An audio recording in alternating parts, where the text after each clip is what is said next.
আজকে সারাদিনের কাজ আপনাদের সাথে 1.5 ঘন্টায় শেয়ার করব।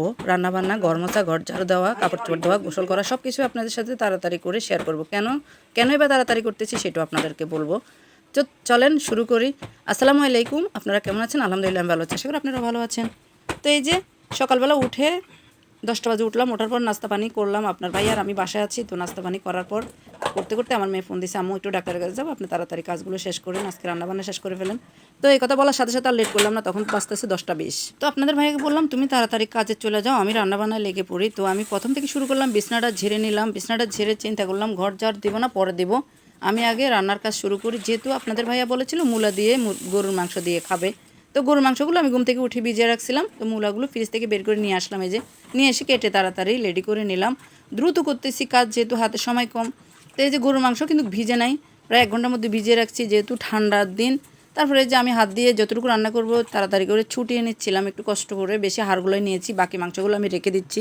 তারপর যতটুকু রান্না করব এতটুকু ধুয়ে নিলাম। ধুয়ে নিয়ে এই যে এখন রান্নাটা চড়িয়ে দেবো। চুলায় আমি তেল পেঁয়াজ দিয়ে দিয়েছি। তারপর আমি দেখতেছি আদাগুলো গলে নাই, বরফ গলে নাই। তারপর আদাগুলো গরম পানির পাতিল বসাইছিলাম, ওপর পাশে গরম পানির পাতিলের উপর বসাই দিলাম। তারপরে একটু বটি দিয়ে কোবাই কাপাই নিয়ে কোনো রকম রান্নার জন্য নিলাম। তারপরে যে সুন্দর করে সব মশলা দিয়ে কষিয়ে নিলাম, গরুর মাংসগুলো দিয়ে দিলাম। দিয়ে তাড়াতাড়ি করে মূলাগুলো দিয়ে দিচ্ছি যেন একসাথে সিদ্ধ হয়ে যায়। তো লেড়ে চেড়ে ভালো করে দিয়ে এদিকে হাঁড়ি পাতিল ধুবো। তো কালকের তরকারি রয়ে গেছে, সিম তরকারি। সিমের বিচিগুলো একদম দেখতে অনেক ভালো লাগতেছে, দেখতে বাতি বাতি সিমের বিচি ফেলতে ইচ্ছা করছে না, নষ্ট হয়ে গেছে আলসি করে জাল দিনে। তো এই যেগুলো ফেলে টেলে হাঁড়ি পাতিলগুলো রেখে আসলাম, পরে দেবো। তারপর ঘর ঝাড় দিতে চলে আসলাম, ঘর ঝাড় দিয়ে সুন্দর করে ময়লাগুলো উঠিয়ে ফেলে তারপর আমি এখন ঘর মুছতে লেগে যাব।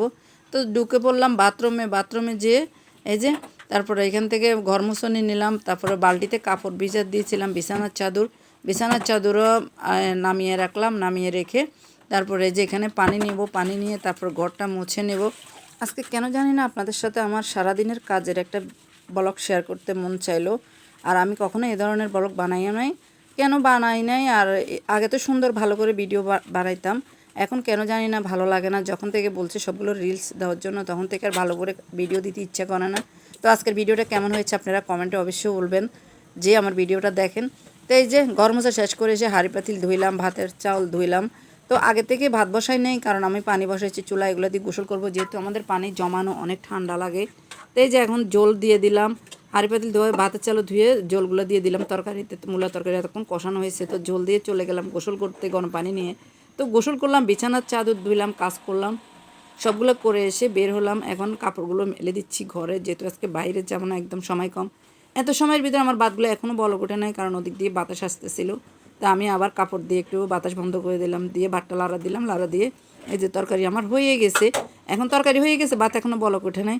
তো আমি তরকারিগুলো ভালো করে লেড়ে চেড়ে দিয়ে লবণ টবণ দিয়ে খেয়ে নামিয়ে ফেলবো। তো আজকের ভিডিও এই পর্যন্তই ছিল। আল্লাহ হাফেজ।